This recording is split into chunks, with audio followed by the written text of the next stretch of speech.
Wir haben ja gerade gelernt, dass die Yakuza inzwischen auch an den Finanzmärkten mitmischen. Und seit wir wissen, wie die Banken gezockt haben in ihrer unstillbaren Gier nach Profiten, halten viele Menschen ja ohnehin alle Banker für Gangster.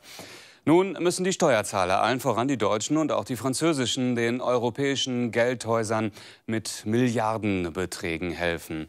Aber Milliarden, ESM, Rettungsschirme, das sind alles so schwammige Größen und Begriffe. Wohin fließt das Geld eigentlich ganz genau? Wer genau sind die Begünstigten? Mit ganz einfachen Fragen ist der preisgekrönte Wirtschaftsjournalist Harald Schumann quer durch Europa gereist und hat verblüffende Antworten bekommen. Die Geretteten sitzen nämlich hauptsächlich in Deutschland und Frankreich. Staatsgeheimnis Bankenrettung.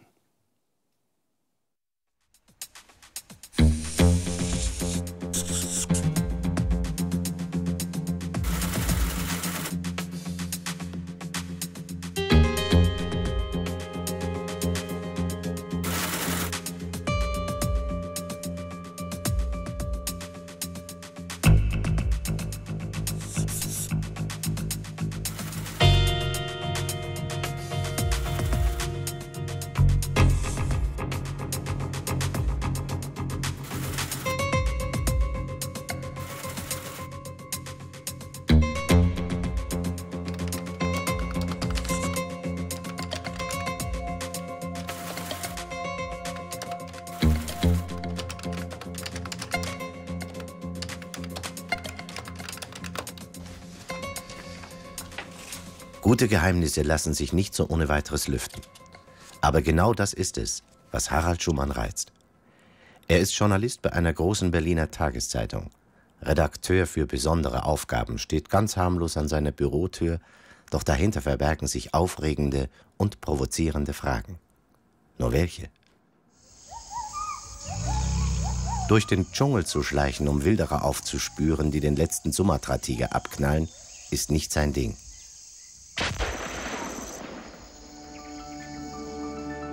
Auch Klatsch und Skandale aus der Welt des Glamours und im Showbusiness lassen ihn kalt. Harald Schumanns Thema ist das Geld, die Finanzen, die Bilanzen, die Millionen, die Milliarden, die Billionen. Und das ist seine neueste Geschichte. In der Eurozone muss sich ein Land nach dem anderen Geld bei den anderen Euro-Staaten leihen, um damit die Banken zu retten. Aber wer kriegt denn eigentlich dieses Geld? Wohin fließt es? Die meisten Leute denken, dass wir, die Deutschen oder die anderen reichen Europäer, die armen Leute in Spanien oder Griechenland oder Irland retten würden oder in Portugal. Aber das stimmt gar nicht. Gerettet werden die Banken. Und was machen die Banken mit dem Geld, das sie bekommen? Wohin fließt das? Wohin fließt das?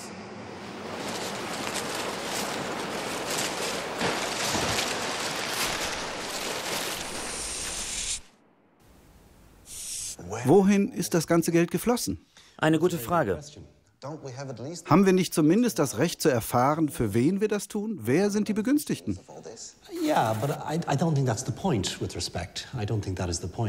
Das ist nicht der Punkt, mit Verlaub. Man kann ihn nicht ignorieren, aber diese Politik wurde dem irischen Volk aufgezwungen, weil die Mehrheit in der Europäischen Zentralbank es so wollte. Wer die Begünstigten sind und wer nicht, ist irrelevant. Was zählt ist, das irische Volk musste die Rechnung begleichen.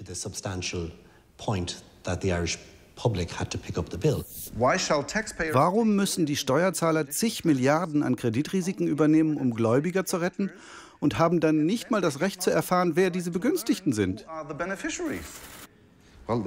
Die ganze Wirtschaft wird begünstigt. Das schafft Vertrauen.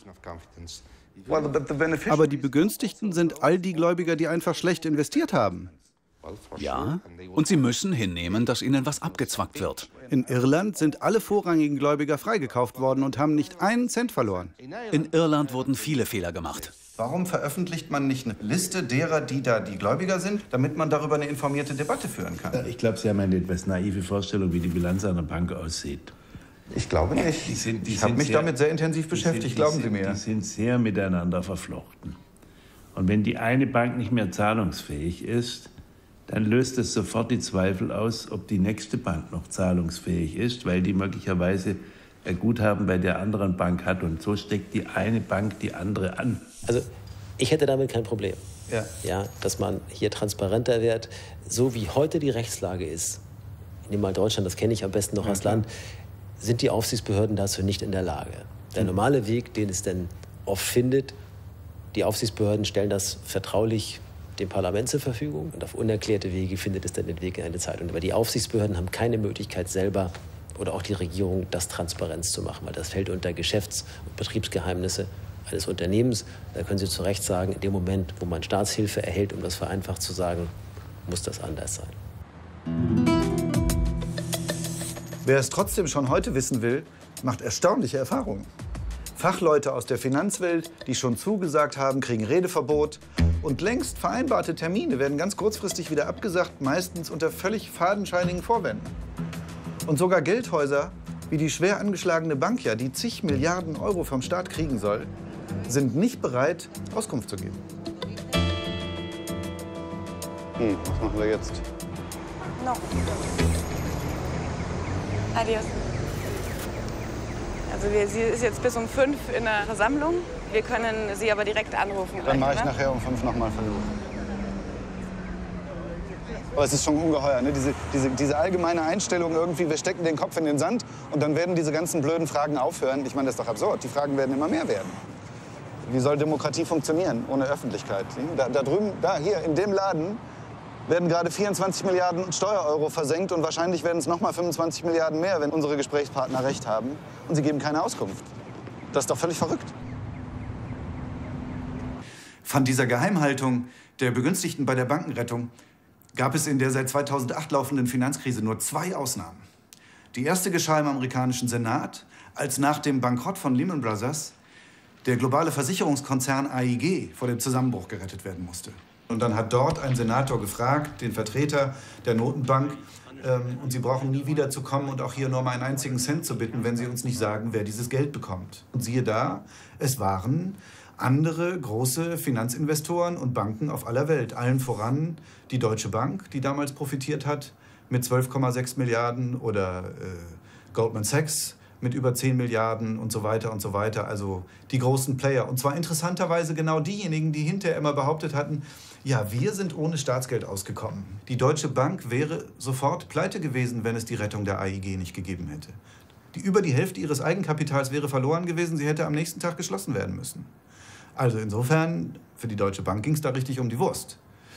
Und die zweite Ausnahme von dieser Geheimhaltung war im Zusammenhang mit der Rettung der deutschen Hypo Real Estate.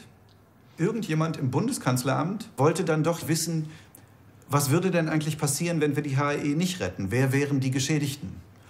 Und die Liste habe ich mit Hilfe von mehreren Leuten aus unterschiedlichen Quellen zusammengestellt und da kann man es sehen. Ja, die Hauptbegünstigten: Unicredit, Deutsche Post, DZ Bank, Deutsche Bank, Commerzbank, Deutsche Apotheker- und Ärztebank und so weiter. Und dann die Deutsche Bank London nochmal, Barclays London und dann hier alle möglichen Versicherungsunternehmen, die man durchaus hätte fragen können oder bitten können, ob sie nicht einen Teil der Verluste mit übernehmen. Weil immerhin hatten sie ihr Geld bei einer schlecht gemanagten Bank angelegt und da haben sie eben einen Fehler gemacht. Mit dem Start des Euro seit dem Jahr 2000 fielen in den kleineren Ländern die Zinsen drastisch, weil sie plötzlich zu einem großen Währungsraum gehörten. Das verführte die Banken und die Regierungen dazu, sich viel Geld für alle möglichen Projekte zu leihen. Viel mehr, als es an Ersparnissen in ihren Ländern gab. Die Banken in Deutschland, Frankreich und anderen Euro-Staaten waren nur allzu bereit, dafür fast unbegrenzt Kredit zu geben.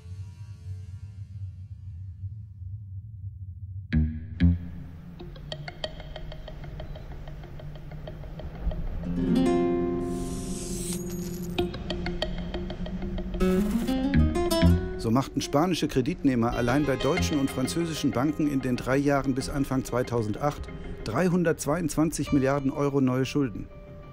Das meiste davon wurde in Immobilien investiert, nur weil die Anleger überzeugt waren, die Preise dafür würden immer weiter steigen. Aber so wurde viel mehr gebaut, als gebraucht wurde. Und am Ende konnten tausende Schuldner nicht bezahlen. Darum stehen die spanischen und irischen Banken vor der Pleite und können ihrerseits ihre Schulden nicht mehr bedienen.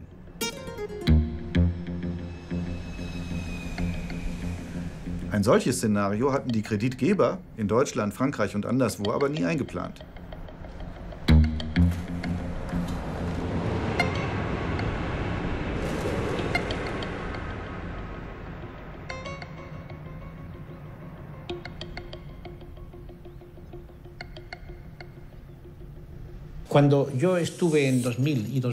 Ich war als Sparkassenpräsident 2001 und 2002 in Deutschland, um Geld zu beschaffen.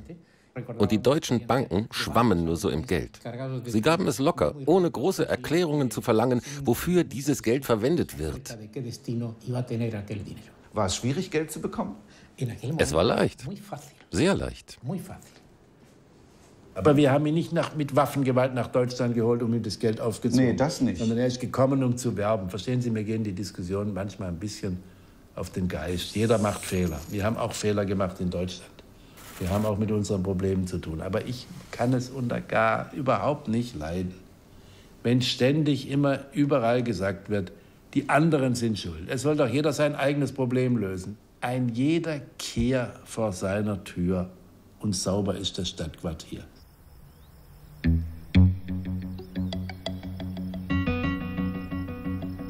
Wie viele Wohnungen sind das? Das sind, also für 1300 Einwohner ist das geplant. Wie viele Wohnungen genau, steht jetzt nicht dabei. Aber in dem Ort nebenan, also das, wozu das quasi gehört, wohnen selbst nur 600. Aber wenn man hier lang geht, ich meine, man sieht, das ist offenkundig völlig wertlos. Hier wird nie jemand wohnen, voraussichtlich. Wer will neben der Bahntrasse Urlaub machen? Ja, noch dazu ist ja nichts entwickelt, was willst du hier machen? Aber das Verrückte ist, dass die Kredite, die für diese Siedlung wie für 1000 andere geflossen sind, zu allergrößten Teils noch mit 70% ihres ursprünglichen Wertes in den Büchern der Banken drinstehen. Das, was hier übrig ist, ist vermutlich nicht mal 10% der Summe, die an Kredit vergeben worden ist. Und man könnte wahrscheinlich eine regelrechte Tournee machen und richtig besichtigen, wo in Spanien die Milliarden versenkt wurden. Guck mal, da geht ja noch viel weiter. Ja, das ist richtig lange.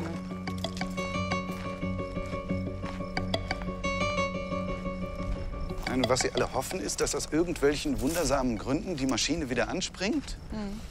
Und diese faulen Assets, wie man sie nennt, also die Investitionen, die getätigt wurden mit Krediten, die jetzt ja alle den Banken gehören, dass die dann wieder im Wert steigen. Und was sie nicht verstehen, ist, dass die Überschuldung so hoch ist, dass die Nachfrage so lange nicht wieder steigen kann, solange die meisten Unternehmen und die meisten privaten Haushalte im Land sparen müssen. Also sprich, mehr einnehmen als ausgeben. Ja? Das nennt man Sparen. Das ist im Grunde so eine Art Kinderglaube. Ne? Zu meinen, man müsse nur irgendwie genügend Vertrauen herstellen und dann geht alles wieder von vorne los. Es kann erst dann wieder von vorne losgehen, wenn Schulden tatsächlich gestrichen werden. Das heißt, es muss früher oder später zu einer Schuldenstreichung kommen. Was aber im Rahmen der Euro-Rettung passiert ist, dass ein immer größerer Teil der privaten Risiken von privaten Investoren auf die Staaten übertragen wird. Das ist der Kern der ganzen Euro-Rettung. Ja. Bis dann der Tag kommt, wo dann eben die Staaten selber bei den reicheren Staaten ihre Schulden nicht mehr zurückzahlen können. Und dann tritt tatsächlich genau das ein, von dem Frau Merkel uns immer verspricht, dass es niemals kommt. Nämlich, dass die Deutschen tatsächlich mit ihrem Steuergeld für die Risiken haften müssen, die private Investoren in anderen Staaten eingegangen sind. Diese privaten Investoren kamen aber zu erheblichen Teilen aus Deutschland. Das ist das, was bei uns immer nicht dazu gesagt wird. Nirgendwo ist der Immobilienboom auf Pump drastischer schiefgegangen als in Irland. Das billige Geld aus Deutschland, Frankreich und Großbritannien heizte dort bis 2008 den größten Immobilienboom der Welt an. Protzige Bauten, die leer blieben, und infolgedessen standen alle 6 irischen Großbanken vor der Pleite. Allen voran die Anglo-Irish Bank. Allein sie hinterließ dem kleinen irischen Staat 30 Milliarden Euro zusätzlicher Schulden und musste doch endgültig geschlossen werden. Übrig blieb nur die Ruine der geplanten neuen Konzernzentrale, die jetzt nicht mehr gebraucht wird. Der irische Staat hat mehr als 70 Milliarden Euro ausgegeben, um 6 Pleitebanken zu retten. Wo ist all das Geld geblieben? Gute Frage. Oft wurde das Geld genutzt, um die Gläubiger auszuzahlen. Leute, die den Banken Geld geliehen hatten, sogenannte Bondholders, die Besitzer von Bankanleihen. Und wer sind diese Spekulanten? Das ist das Problem. Wir wissen es nicht. Die Zahlungen laufen über ein Clearing-System, das den Anleihebesitzern Anonymität garantiert. Aber ist es nicht empörend, dass irisches Geld für ausländische Anleger ausgegeben wird und niemand weiß, wer das ist?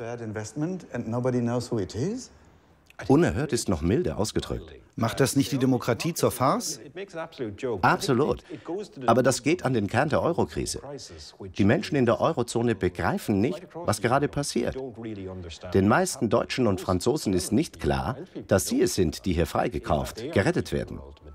Das Geld floss durch Irland hindurch.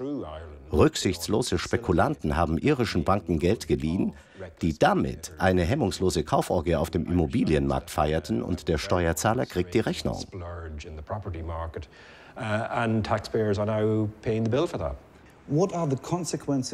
Was sind die Folgen dieser 70 Milliarden Ausgaben für die irische Bevölkerung?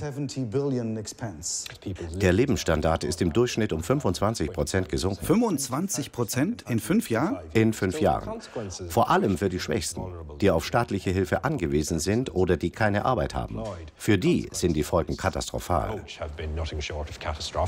Sie sind der Sprecher für diese Gemeinde? Ja. Der Vorsitzende der Nachbarschaftsvereinigung. Was hat sich seit Beginn der Krise im Herbst 2008 hier geändert? Was uns am meisten betrifft, sind die ganzen Kürzungen. Sehen Sie die Folgen auch hier in Ihrem Laden? Man merkt, dass sich hier in der Gegend viel verändert, ohne Frage. Und es wird nur noch schlimmer. Jetzt sprechen Sie schon wieder von Haushaltskürzungen. Und in den nächsten 3, 4 Jahren immer das Gleiche. Das ist nicht zum Aushalten. Einfach unmöglich. Und doch, es wird immer so weitergehen. In wie vielen der Haushalte ist jemand arbeitslos? Ungefähr 80%. 18? 80. 80? 80.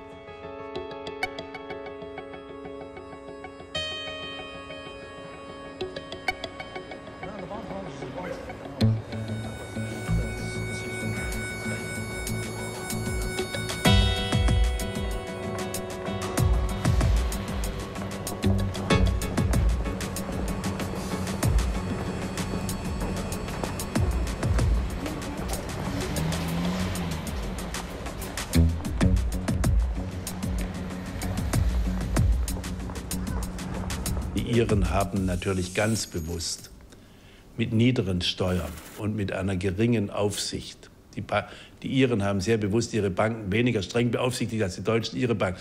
Und deswegen sind die Banken überall, wenn sie Geld verdienen wollen, auch deutsche Banken, nach Irland gegangen, weil dort weniger Steuern zu bezahlen waren. In der Globalisierung geht das, die Aufsicht war nicht so streng.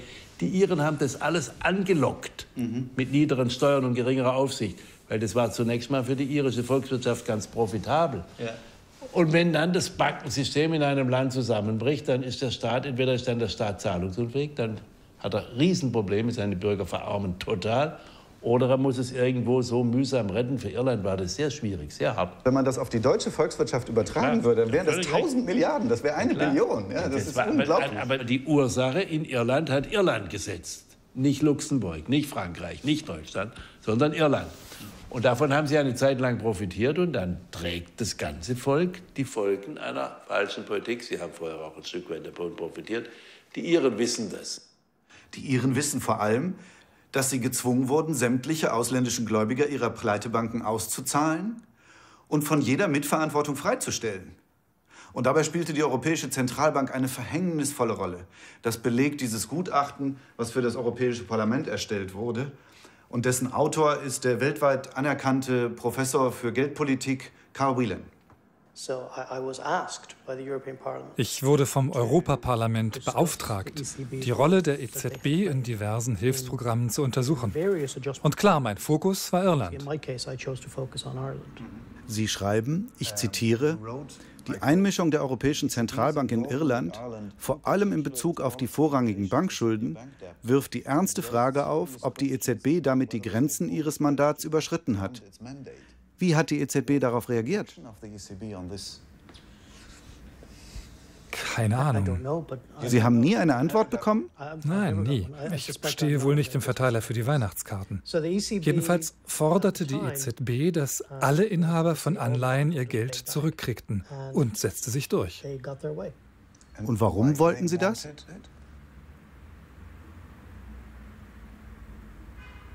Fragen Sie doch die EZB.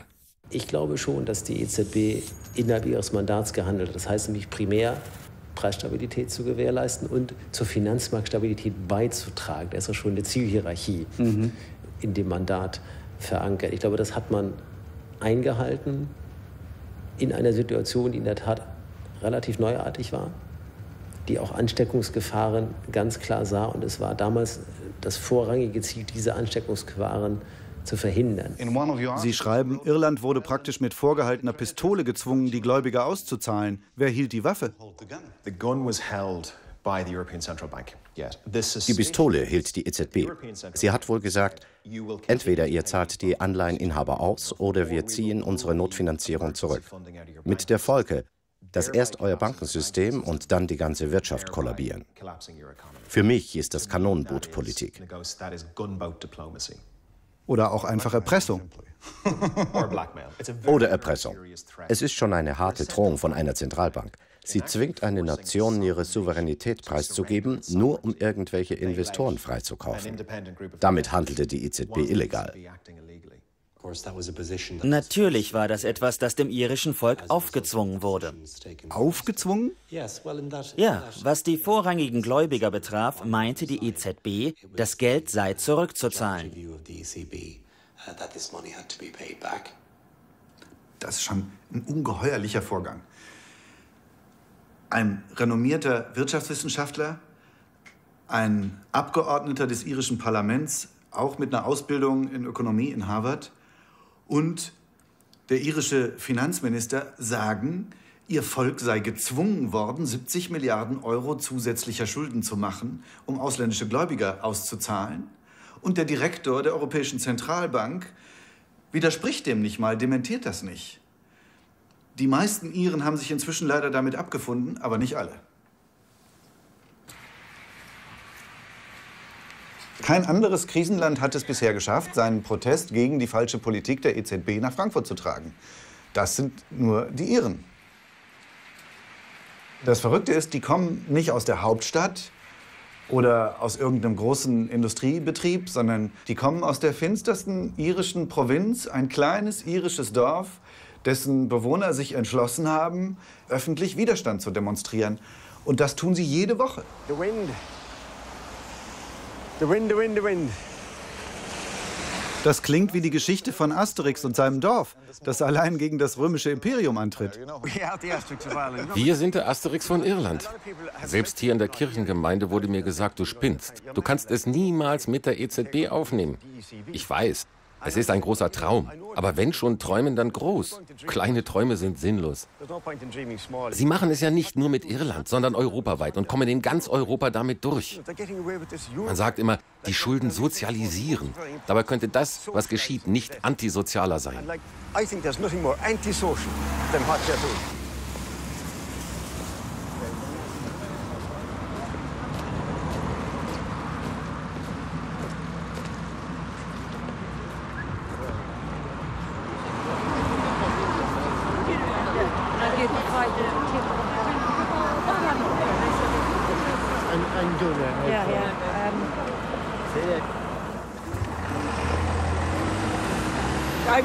Ich bete um alles für Irland. Gerechtigkeit für Irland. Sie waren auch in Frankfurt dabei? Ja. Haben Sie dort auch mit Deutschen gesprochen? Ja, man war sehr nett zu uns und hat uns sogar Essen gebracht. Wir hatten Schilder, auf denen auf Deutsch stand, was in Irland passiert. Haben die Ihr Anliegen verstanden? Sicherlich. Die meisten Deutschen denken, wir haben sie gerettet. Den Deutschen wird gesagt, sie retten die anderen aus europäischer Solidarität und dass wir Irland gerettet haben. Nein, Irland hat Europa gerettet. Das müssen Sie kapieren. Irland übernahm Garantien und verhinderte so eine Kettenreaktion. Irland hat Europa gerettet und dafür sollte man uns belohnen. Irland sieht im Ausland nur deshalb so gut aus, weil es die Ausgaben kürzt. Aber die Menschen leiden. Sie leiden schrecklich. Bitte helft uns. Gebt etwas in unseren Hut. Okay. Naja, mit so einer kleinen Gruppe anzufangen und zu versuchen, eine Bewegung loszutreten, da gehört schon Überzeugung und Mut dazu. Und das ist gut. Und man sieht aber auch, die Leute haben verstanden. Ja? Nicht wir, die Deutschen, haben sie gerettet, sondern sie, das kleine Irland, hat das Bankensystem in Europa gerettet und hat jetzt Schulden, mit denen es überhaupt nicht leben kann. Und wenn Irland am Ende nicht bezahlen kann, dann sind auch die deutschen Steuerzahler dran. In der Reihenfolge ist es passiert. Und die Leute hier haben das begriffen. Deswegen ärgern sie sich so wahnsinnig, dass es in der Öffentlichkeit und vor allem in der europäischen Öffentlichkeit völlig anders berichtet wird.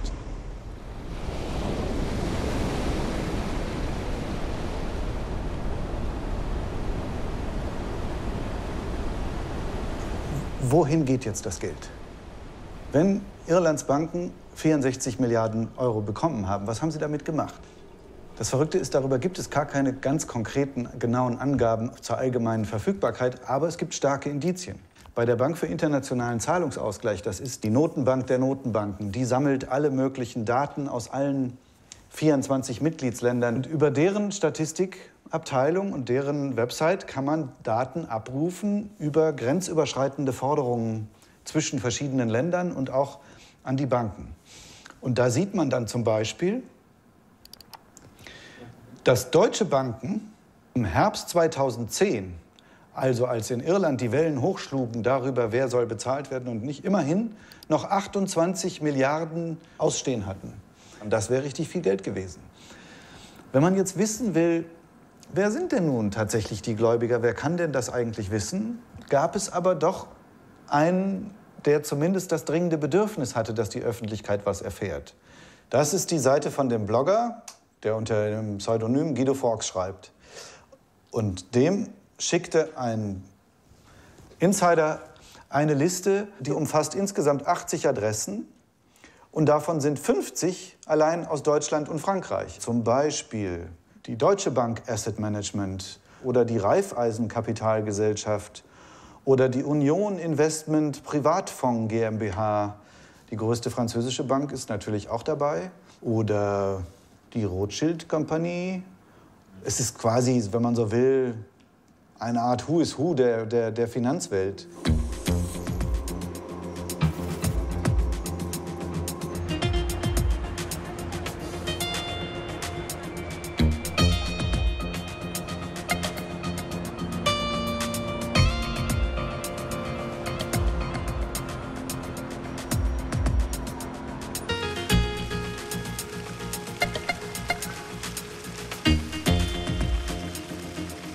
Sie haben eine Liste der Gläubiger der Anglo-Irish veröffentlicht. Wie kam es dazu? Ich glaube, es ist eine Straftat, diese Listen zu haben und zu verbreiten. Aber gegen Sie wurde nicht ermittelt, oder? Nein, ich kann mich auf öffentliches Interesse berufen. Was haben Sie gesehen auf der Liste? Einen Riesenanteil irischer Anleihen bei europäischen Banken. Vor allem deutschen, französischen und britischen. Eine Mischung aus gewieften Investoren und sogenanntem dummen Geld. So hieß es zu meiner Zeit als Anleihehändler. Sparkassen, Landesbanken, alle Anleihefonds, mit denen man rechnet, waren dabei. Auch große Investmentbanken. Wütend fragt man sich in Irland, warum belohnen wir Anleihehändler, die extra für ihr Risiko bezahlt werden und müssen dafür Krankenhäuser schließen? Hätte die Regierung die Daten nicht einfach selbst ermitteln können? Die irische Regierung ist eine souveräne Regierung. Sie könnte öffentlich machen, wohin das Geld fließt. Und das hätte sie tun müssen. Schließlich gingen Milliarden Euro von irischen Steuerzahlern an die Anleihenhändler. Aber uns Deutschen wird gesagt, wir hätten die Iren gerettet. Das Geld vom deutschen und auch vom britischen Finanzministerium kam in Irland an und ging noch vor Geschäftsschluss wieder zurück. Zurück an deutsche Banken, die sonst bankrott gegangen wären. Meinen Sie, dass Irland früher oder später zahlungsunfähig wird? Hoffentlich. Wir können es uns nicht leisten. Irland muss jeden Monat für jeden Mann, jede Frau und jedes Kind 300 € ins Ausland zahlen. Eine unvorstellbare Last. Meine Kinder gehen in Irland zur Schule. Ich will nicht, dass sie für immer an deutsche Banken Steuern zahlen müssen. Heißt das, Irland wird irgendwann nicht mehr zahlen können? Ja. Kein Land der Welt hat jemals so viel Geld zurückbezahlt, ohne über eine eigene Zentralbank zu verfügen. Aber wie wird das praktisch ablaufen? Man blutet langsam aus, Jahr für Jahr für Jahr, bis man ganz von Europa abhängt. Es gibt ein Zitat von Nelson Mandela. Die größte Tragödie der Menschheit ist, dass wir so lange leiden müssen, bis es endlich zu dem Kompromiss kommt, von dem alle wussten, dass er unausweichlich ist. Ich will mit allen Mitteln verhindern, dass Irland 10, 15 Jahre lang ausblutet und dabei 30 Jahre in seiner Entwicklung zurückfällt. Und dann kommt endlich einer und sagt, lasst uns die Schulden streichen. Aber jetzt sagte kürzlich sogar der stellvertretende Finanzminister Irlands, mit dem wir auch gesprochen haben, die Schuldenlast sei jetzt so groß, sie übersteige eigentlich Irlands wirtschaftliche Kraft. Müsste man die Warnung nicht ernst nehmen und jetzt einen Teil der Schulden erlassen, damit Irland neu starten kann? Schauen Sie, Irland hat ein Hilfsprogramm. Und Irland ist das Musterbeispiel, dass unsere europäische Politik zur Stabilisierung des Euros funktioniert. Irland ist inzwischen schon wieder dabei, an den Finanzmärkten Vertrauen zu finden. Und ich weiß nicht, was das für ein stellvertretender Finanzminister ist und was er gemeint hat. Ich nehme an, er hat das Richtige gesagt und das Richtige gemeint. Aber ich kann nur aus meiner Sicht der Dinge sagen, Irland ist auf dem richtigen Weg, hat große Erfolge und verdient Vertrauen, aber es sollte das Vertrauen nicht selber zerstören. Naja, letztlich vertritt er einen sehr knallharten Standpunkt, ne? Die Iren und die Spanier sind selber schuld. Und wenn wir die Gläubiger beteiligen, dann bricht das System zusammen. Also können wir die Gläubiger nicht beteiligen und jeder kehre vor seinem eigenen Haus. Und die sollen mit ihren Schuldzuweisungen aufhören. Und in Wirklichkeit ist es aber eine Schuldzuweisung, weil er weist nämlich den Ländern die Schuld zu. Ja, und die Mitverantwortung von dem Geld, was hier aus Deutschland gekommen ist, die sieht er nicht.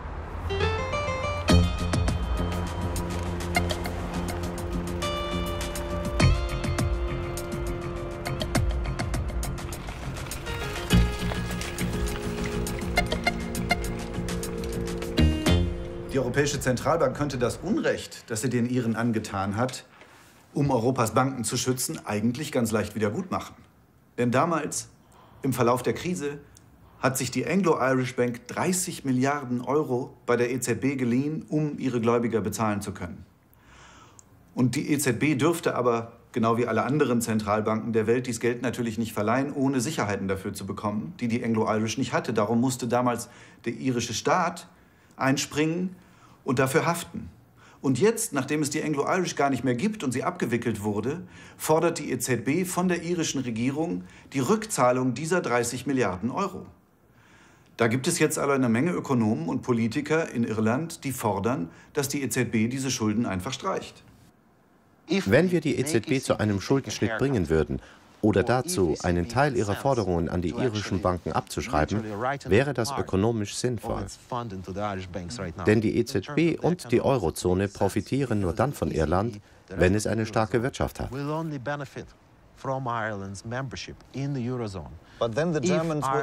Aber die Deutschen werden fragen, oh, was wird denn dann aus der Bilanz der EZB? Wer muss für die Verluste zahlen? Keiner muss für die Verluste der EZB aufkommen. Das Geld ist ja schon im Umlauf. Und zwar ohne, dass es dadurch eine Inflation gab. Und mit dem Schuldenschnitt wird ja kein neues Geld geschaffen. Sie sagen, die Schulden könnten erlassen werden, ohne dass jemand einen Verlust hat? Ja, das ist das monetäre System. Wenn wir dem Staat da entgegenkommen, ist der ökonomische Bevorteilhafte, ist der irische Staat. Das ist monetäre Staatsfinanzierung. Das ist in Deutschland heftig kritisiert, es wird der Vorwurf gemacht, dass an anderer Stelle wir das tun, was nicht stimmt. Es würde doch im Grunde niemandem schaden, wenn die EZB diese speziellen Schulden, die unter besonders speziellen Bedingungen entstanden sind, wenn man die streichen würde. Es würde kein Schaden entstehen, oder? Vielleicht der Gewinn der EZB wäre geringer. Ich glaube aber, der Schaden besteht darin, wenn man eine eingegangene Verbindlichkeit nicht begleicht, kann das Kettenreaktionen für das ganze irische Finanzsystem auslösen. Sie sind hundertprozentig sicher, dass die EZB die Schulden einfach streichen könnte, ohne Konsequenzen? Sicher, schon morgen. Mit der einen Konsequenz, die Sie nannten, dass es dann auch alle anderen wollen. Aber um fair gegenüber der Zentralbank zu sein, man druckt nicht einfach Geld und gibt es her. Das wäre ein sehr gefährlicher Präzedenzfall. Doch Irland ist eine Ausnahme. Eine hart arbeitende, produktive Wirtschaft, die ein Bankensystem freigekauft hat und dabei ertrinkt. Aber jetzt entwickelt sich eine ganz ähnliche Situation in Spanien. Dann machen Sie den gleichen Fehler wie Irland. Das sollten Sie nicht tun. Was könnte Spanien aus dem irischen Fall lernen? Vor allem eines. Alle Bankschulden auf den Staat zu übertragen, ist ein schrecklicher Fehler. Okay. Vielen Dank. Thank you. Very nice to meet you. And welcome to Rathfarnham.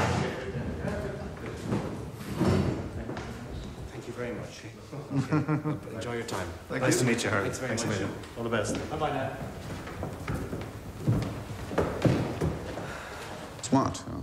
Naja, wenn du in dem Alter Staatssekretär wirst, dann bist du smart. Also dann hast du gelernt, dich auszudrücken und kniffligen Fragen auszuweichen. Auf der anderen Seite hat er einen wichtigen Punkt gemacht. Er hat ganz klar gesagt, die Entscheidung, die Gläubiger auszuzahlen, wurde uns aufgezwungen und sie war ein Fehler.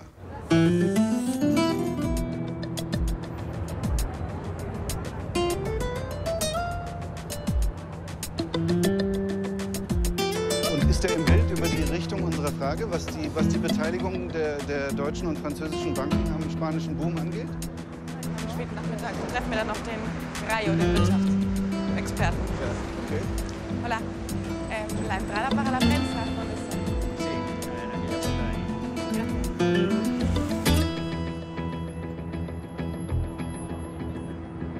Bevor ich nach Spanien kam, war ich in Irland. Darf ich Ihnen zeigen, was ein Ökonom und irischer Parlamentarier Spanien empfiehlt? Aber jetzt entwickelt sich eine ganz ähnliche Situation in Spanien. Mit einem wichtigen Unterschied. Die Spanier müssen ihre Banken nicht rekapitalisieren. Genau das machen sie jetzt. Dann machen sie den gleichen Fehler wie Irland. Und das sollten sie nicht tun. Lasst sie pleite gehen. Lasst Banken pleite gehen. Nicht alle, aber auch Banken müssen pleite gehen können. Da ist nichts Falsches dran. Was meinen Sie dazu? Die Lage in Irland ist völlig anders als in Spanien. Das Bilanzvolumen der irischen Banken ist im Verhältnis zum Bruttosozialprodukt 3-mal größer als in Spanien. Deshalb beträgt der Kapitalbedarf der Banken in Irland mehr als 20% des Bruttosozialprodukts. In Spanien dagegen reden wir von 4%. Also eine ganz andere Situation. Überhaupt nicht vergleichbar. Wie viel hat der spanische Staat bisher schon für die Bankenrettung ausgegeben? Bis jetzt ungefähr 20 Milliarden. 20 Milliarden? 20 Milliarden als Kapitalspritze. Und dazu beanspruchen wir weitere 40 Milliarden als Darlehen des EFSF-Rettungsschirms. Sind Sie wirklich sicher, das wird reichen? Ganz sicher. Die richtige Zahl ist nicht 40, sondern 80 oder gar 90 Milliarden. Das sind die wahren Zahlen, wenn man dem offiziellen Stresstest von Oliver Wyman folgt. Warum wird nicht mal erwogen, die vorrangigen Gläubiger an den Lasten zu beteiligen, mit einem Tausch ihrer Ansprüche gegen Bankaktien? Das weiß ich nicht. Aber es wäre das Vernünftigste für unser Bankensystem. Übrigens das einzig Vernünftige. Stattdessen wollen sie alles bezahlen mit dem Geld der Steuerzahler, also der spanischen Steuerzahler. Das ist verrückt. Das größte Problem hat Spanien mit Bankia, die allein 24 Milliarden Euro neues Kapital erhalten soll und das zu den bisherigen Zahlungen. Ich weiß nicht, wie viel das war. Ungefähr 5 Milliarden. 5 Milliarden. Also wird sie am Ende rund 30 Milliarden vom Staat bekommen. Gleichzeitig heißt es im Bilanzbericht von Bankia, sie habe ungesicherte Schulden von 27 Milliarden Euro. Wer sind die Inhaber dieser Schuldtitel? Das wissen wir nicht genau. Die Behörden machen regelrecht ein Geheimnis daraus und verraten nicht, wer die Begünstigten sind. Ich weiß auch nicht, warum. Wer genau sind die Leute, denen ich als Steuerzahler das Risiko abnehme? Sollten wir nicht die Namen der Gläubiger von Bankia zum Beispiel erfahren? Das ist keine lebenswichtige Information, sozusagen. Aber sollten nicht wenigstens die spanischen Steuerzahler das Recht haben, zu erfahren, wen sie freikaufen? Wir wissen, wer die Begünstigten sind. Aber die Öffentlichkeit weiß es nicht. Doch, sie weiß es mehr oder weniger. Keine konkreten Namen, aber die Verschuldung der Banken im Ausland ist bekannt. Es gibt öffentliche Informationen über die vorrangigen Gläubiger der einzelnen Länder. Spaniens Problem ist, dass der größte Teil dieser Kredite von ausländischen Investoren vergeben wurde.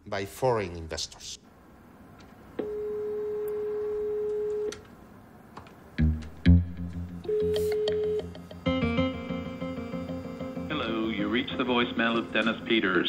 I'm not able to come. Ich hasse Anrufbeantworter.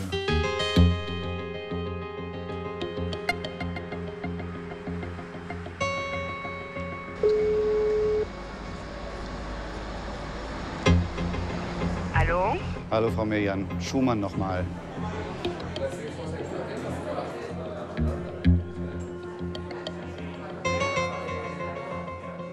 Where does all this money go? Okay. It's again difficult for us to comment on the record about the instance of Bankia. No, of course not. Thank you very much. You're welcome, Harold. Have a good afternoon. Also das ist doch, Entschuldigung, aber das ist ganz klassische Hinhaltetaktik und ich kann es nicht anders interpretieren. Well, that's the situation.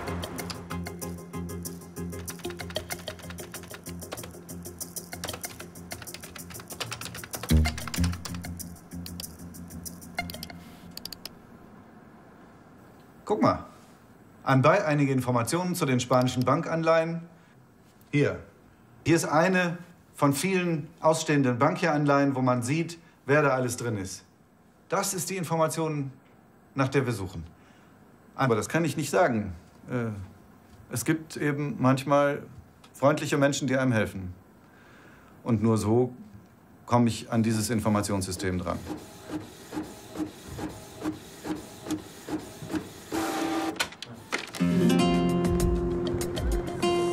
Der Mann, den wir jetzt treffen, ist der eine Klage eingereicht hat für die Abwicklung der Bankia gegen die Rettung. Genau, er wollte sozusagen, dass diese Bank bankrott geht und dass die Gelder vom Staat nicht fließen. Genau. Und er hat das gemacht für diese Bewegten, für diese 15 Kind-the-Emme-Leute, die früher im Mai letztes Jahr die Platzbesetzungen gewonnen haben. Also die stehen im Zusammenhang.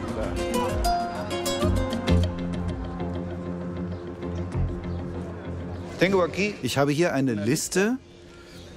Moment. All das sind ausstehende Schuldtitel von Bankia. ASM und so weiter. Die das veröffentlichen, sind alles Unternehmen, die gut auch Verluste einstecken können. Deutsche Bank AG, DWS Investment, es un Fondo Inversores Alemán, Allianz Global Investors, Union Investment, Deutsche Bank, otra vez. Deberían aceptar, deberían. Er sagte, die müssten das eigentlich, diese Verluste hinnehmen. Aber wenn man mit Vertretern der Regierungsparteien spricht oder auch mit Vertretern der Banken, dann sagen sie, aber das würde das Vertrauen zerstören und das ganze System würde zusammenbrechen. Welche Seite hat jetzt recht? Wir, nicht Sie. Wenn man Bankia fallen lässt, werden wahrscheinlich weitere Banken fallen. Aber nicht die Großbanken wie BBVA, Santander oder La Caixa, Sabadell oder Popular. Die nicht. Während meines Studiums habe ich gelernt, in einer Marktwirtschaft hat man als Investor das Recht auf den Gewinn, aber man ist auch verantwortlich, wenn es schief geht und muss dann den Verlust tragen. Das ist die Marktwirtschaft. Aber in diesem Fall wurde sehr viel Geld schlecht investiert, vor allem von Ausländern. Nur jetzt spricht niemand von deren Mitverantwortung. Völlig richtig. Und sie müssen nicht einen Cent Verlust hinnehmen. Aber es gibt ein weiteres Prinzip der Marktwirtschaft, das auch im Anfängerkurs der Universität gelehrt wird und ebenso wichtig ist. Eine Marktwirtschaft ohne durch Goldreserven gedecktes Geld ist instabil. Es gibt ein Beispiel, wo man Banken bankrott gehen ließ. Das kennen Sie doch. Ja klar, Lehman Brothers. Nein, es war die Weltwirtschaftskrise der 30er Jahre, die schlimmste Krise des letzten Jahrhunderts. Das ist alles Angstmache.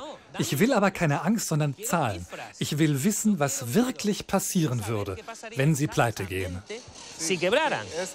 Was würden wir denn dann damit machen? Was würde daraus entstehen? Mit dem, was wir jetzt wissen, sagen wir, diese Bank ist nicht mehr zu retten. Wir können nicht immer weiter Milliarden Euro hineinstecken. Die Gläubiger müssen Verluste hinnehmen. Wenn die eine Bank nicht mehr zahlungsfähig ist, dann löst es sofort die Zweifel aus, ob die nächste Bank noch zahlungsfähig ist, weil die möglicherweise ein Guthaben bei der anderen Bank hat. Und so steckt die eine Bank die andere an.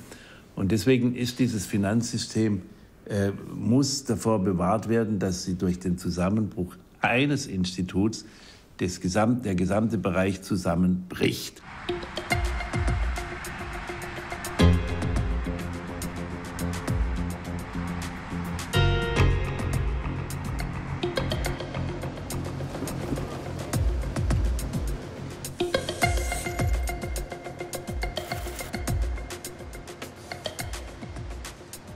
Für die Bürger ist nicht zu verstehen, wie das entschieden wird, ob eine Bank systemrelevant ist oder nicht. Warum zum Beispiel ist Bankia systemrelevant?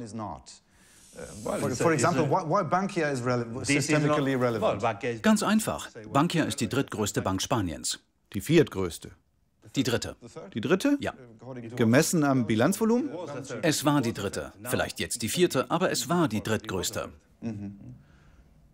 Und was würde passieren, wenn wir sie scheitern lassen? Nein, das können wir uns nicht leisten. Warum übergibt man die Bank nicht den Gläubigern, also Bail-in statt Bail-out? Sie nehmen vorweg, was wir erst noch verhandeln. Zusammen mit den spanischen Behörden, der Europäischen Kommission und der EZB. Sie können das Ergebnis nicht vorwegnehmen. Lassen Sie uns für einen Moment annehmen, meine Zahlen sind korrekt. Ich verhandle nicht mit Ihnen, ich verhandle mit dem spanischen Staat. In unserem Gerichtsverfahren wurde festgestellt, dass in den Führungsetagen der Bank Zahlen gefälscht wurden. Doch nun entdecken wir, dass das Gleiche auch in den unteren Etagen geschah. Man hat eine Bankkultur geschaffen, in der Angestellte mit Erfolgsprämien belohnt wurden, damit man oben nicht bemerkte, wie schlecht es in den Filialen aussah. Ellos, a lo mejor esa oficina estaba muy mal, porque entonces lo despedían. Y el juez dijo... Der Richter meinte, es gäbe ja eine öffentliche Kontrolle in der Bank. Aber die staatlichen Prüfer haben mitgespielt. Den Fuchs die Hennen bewachen zu lassen, das nützt nichts.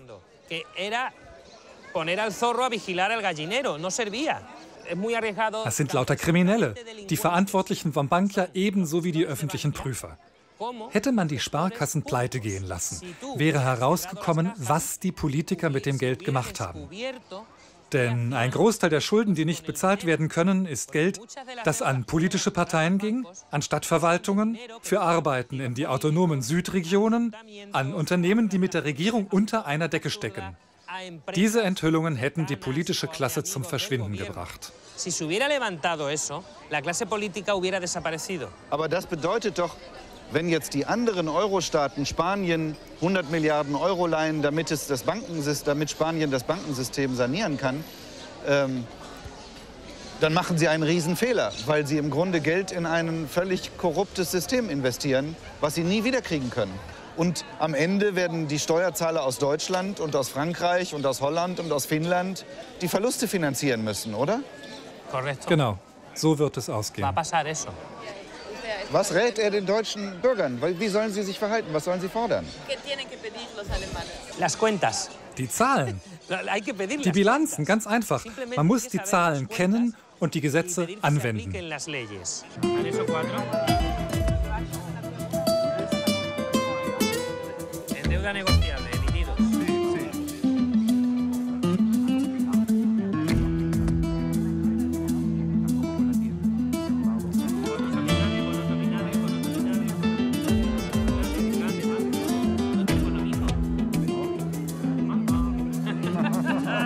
Este es mi anexo 4. Y el suyo, no sé dónde se abre, pero teóricamente es el mismo, pero no es el mismo. Jeder, der sich mit der Frage wirklich bis zum Ende beschäftigt, kommt zu dem Schluss, wenn Sie behaupten, das muss alles sein, um das System zu retten, dann sollen Sie die Beweise dafür auf den Tisch legen. Sie sollen beweisen, dass es so sein muss. Ja? Genau das passiert aber nicht. Auf der einen Seite sagen Sie, das ganze System bricht zusammen, Weltuntergang passiert, wenn wir das nicht machen. Auf der anderen Seite, wenn du sie fragst, ja, was passiert denn eigentlich, wenn wir die Bank pleite gehen lassen? Was würde denn passieren? Wer wären denn die Geschädigten? Wo würde denn das Geld fehlen? Welche andere Bank würde darunter zusammenbrechen? Dann kriegt man keine Auskunft, weil das heißt, das sind private geschäftliche Informationen. Wenn die aber privat und geschäftlich sind, warum wird's dann überhaupt, warum wissen Sie es denn dann? Also irgendwie, genau diese Frage, wer kriegt am Ende das Geld und warum müssen die Banken gerettet werden, diese Frage ist nirgendwo auf der Welt bisher wirklich beantwortet worden.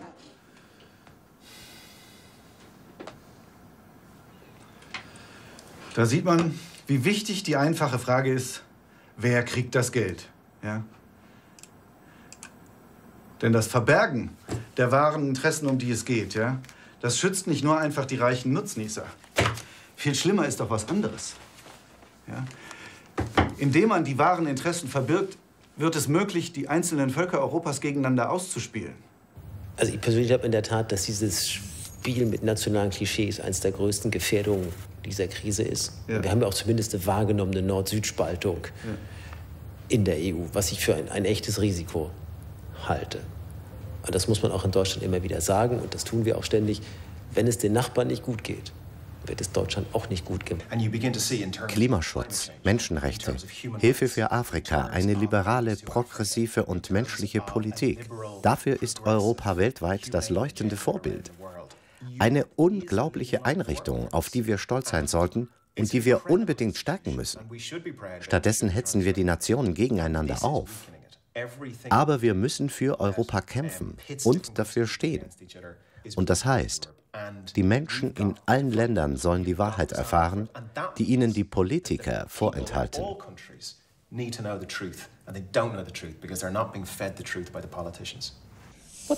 Was ist die Wahrheit?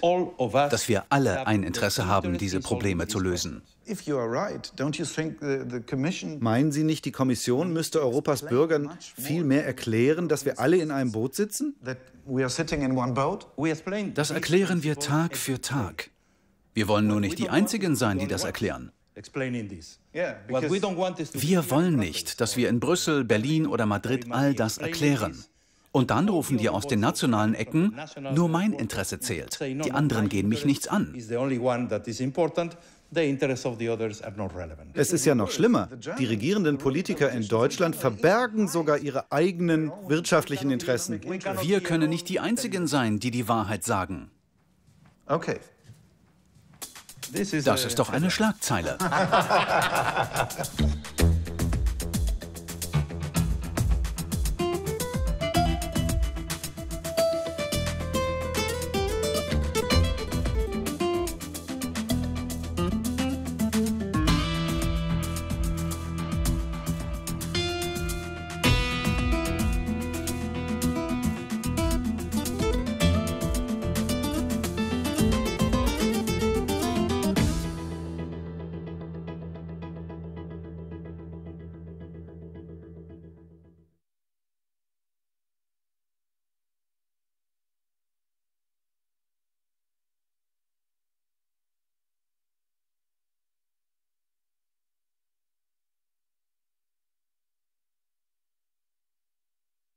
Am nächsten Dienstag beschäftigen wir uns unter anderem mit dem israelischen Geheimdienst.